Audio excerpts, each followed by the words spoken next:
Comme promis, place maintenant au Focus. Nous vous emmenons ce matin en Turquie où la chasse aux sorcières continue après la tentative de coup d'État du 15 juillet dernier. Plusieurs dizaines de milliers de fonctionnaires ont déjà été démis de leurs fonctions ou suspendus. Dans le secteur de l'éducation, près de 40 000 enseignants ont été sanctionnés. Regardez ce reportage signé Fatma Kizilboa et Hussein Assad.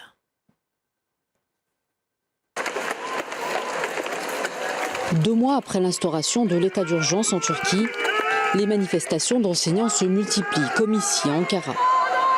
Cette année, ils sont près de 40 000 à être privés d'école. Conséquence de purges massives dans le secteur de l'éducation, lancées par les autorités après le putsch avorté du 15 juillet.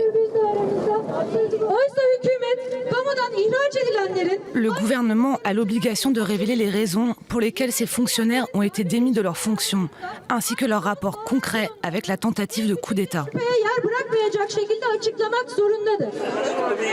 Yücel Demirel fait partie d'entre eux. Comme des milliers d'autres fonctionnaires, ce n'est qu'après la publication d'un décret gouvernemental que ce professeur d'université a appris sa destitution. Nous avons été expulsés sans avoir eu le droit de nous défendre ou de savoir de quoi nous sommes accusés, ce qui est totalement illégal. Cela a été décidé pendant le Conseil des ministres et acté par la signature d'un décret. Près de 5% du corps enseignant turc a été démis ou suspendu de ses fonctions. La plupart suspectés de liens avec la confrérie Gülen, autrefois alliés du gouvernement, aujourd'hui accusés par Ankara d'être à l'origine de la tentative de coup d'État. D'autres estiment en revanche avoir été punis pour leur opposition au gouvernement. C'est le cas de plusieurs centaines de professeurs, dont Yücel Demirel, tous signataires en janvier d'une pétition en faveur de la reprise du processus de paix avec le Parti des travailleurs du Kurdistan. Selon eux, viser les enseignants n'a rien d'anodin. Remodeler l'éducation, c'est un moyen de remodeler la population. Exclure les académiciens qui luttent en faveur de la démocratie, de la paix et qui défendent les droits des ouvriers. Cela veut dire pour le gouvernement réformer l'éducation selon sa propre idéologie, à savoir plus conservatrice, capitaliste, où la démocratie et la justice restent très en retrait.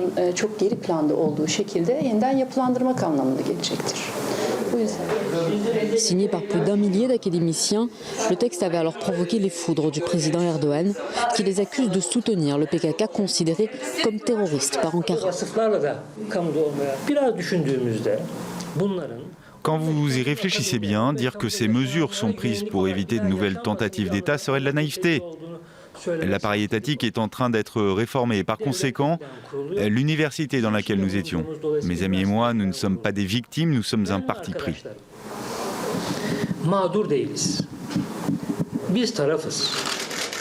Nous avons souhaité interroger les autorités sur les critères de licenciement et sur les modalités de réadmission, mais aucune interview ne nous a été accordée.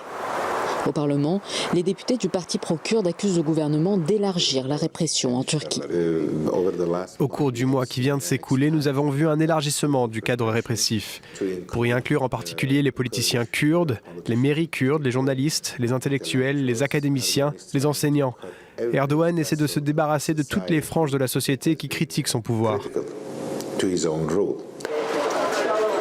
Selon un rapport du principal parti de l'opposition, les purges lancées après la tentative de coup d'État visent actuellement plus de 150 000 fonctionnaires, toute administration confondue.